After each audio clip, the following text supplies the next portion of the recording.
Pernah atau nggak pernah pura-pura ngerti pas dosen jelasin? Sering, pernah. Hi all, welcome to this story. Hai semuanya, balik lagi sama aku Ara. Jadi hari ini kita bakalan ngobrol seru lagi bareng salah satu gestar yang super kece banget. Nah, daripada kebanyakan ngomong, kalau kalian penasaran, mending langsung kita sambut aja gestar kita hari ini. Please welcome Kak Siti. Halo Kak. Halo teman-teman semua.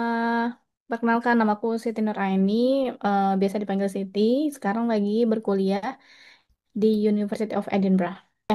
Saat ini aku sedang berkuliah jenjang S3 di University of Edinburgh dengan jurusan psikologi klinis. Masih di tahun pertama. Oh, psikologi klinis.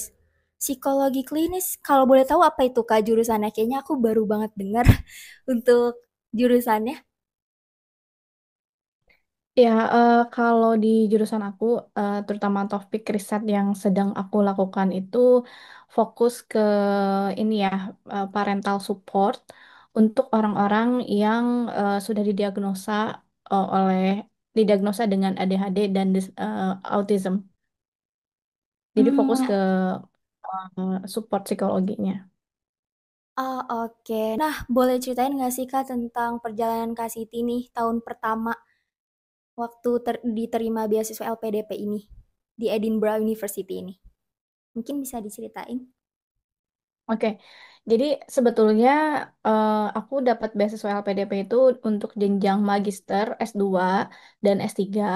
Nah, di jenjang magister aku dapat beasiswa LPDP tahun 2022 sampai 2003 di University of York.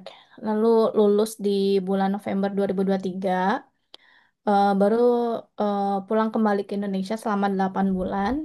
Nah, selama 8 bulan ini aku persiapan juga untuk daftar beasiswa LPDP. Mulai dari mencari supervisor, daftar kampus, juga tes IELTS lagi, dan juga submit berkas dan proses seleksi administrasi dan seleksi ini apa namanya interview. Jadi kemarin lulus di bulan Juni 2024 dan berangkat lagi di bulan September 2024. Oh, oke oke. Nah, untuk persyaratan dari LPDP-nya sendiri itu apa aja sih Kak kalau boleh di-spill? Apakah berbeda dari tahun-tahun yang lama atau mungkin kan Kak Siti mungkin baru tahun kemarin jadi mungkin ada berkas yang baru atau pendaftaran yang baru gitu?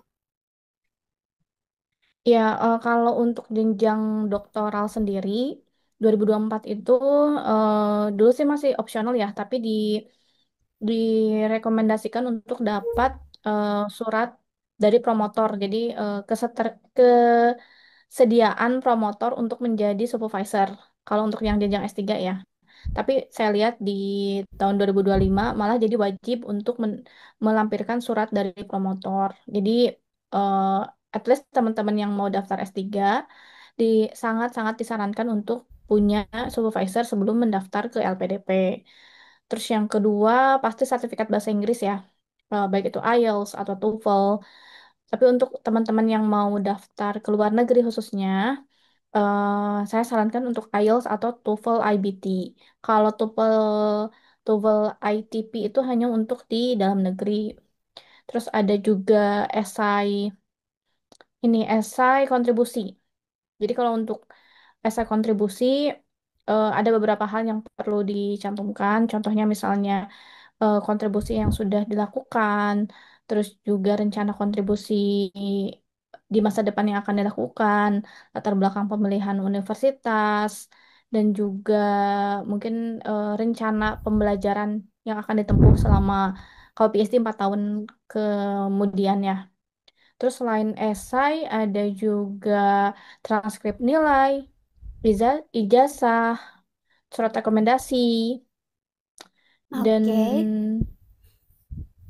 ya, seingat aku itu ya yang perlu dicantumkan. Dan juga kalau LPDP karena berasal dari pemerintah, juga jangan lupa mencantumkan KTP ya, kartu tanda penduduk. Nah, selama ini Kak Siti pernah ngerasain homesick nggak? Atau sering nih, terus ngatasinnya gimana? Kalau kangen rumah, kangen orang tua, terus kangen masakan Indo mungkin di sana susah ya, kayak gitu.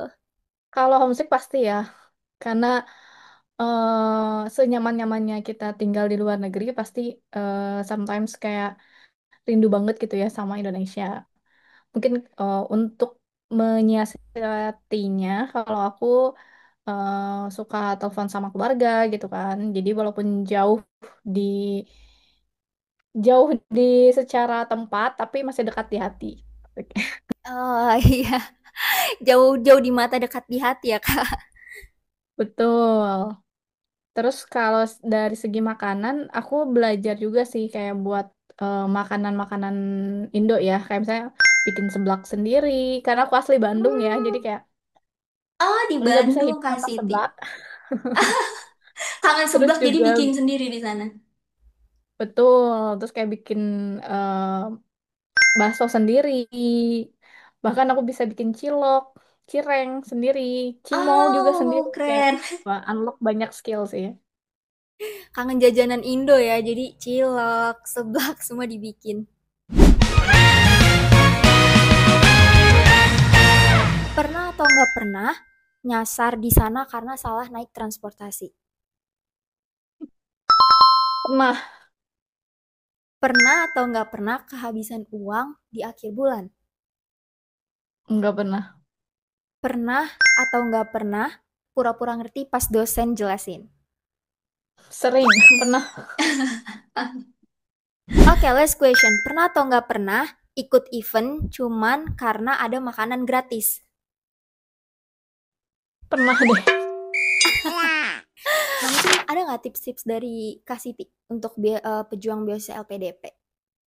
Em, Pesan aku mungkin untuk teman-teman yang sedang berusaha mendapatkan mimpinya, mendapatkan beasiswa LPDP, tetap semangat. Em, Walaupun misalnya pernah mengalami beberapa kegagalan, karena aku pernah dengar juga ada beberapa teman aku yang udah mencoba berkali-kali, tapi masih belum rezekinya untuk diterima. Sekarang kan buka lagi nih LPDP tahap 2.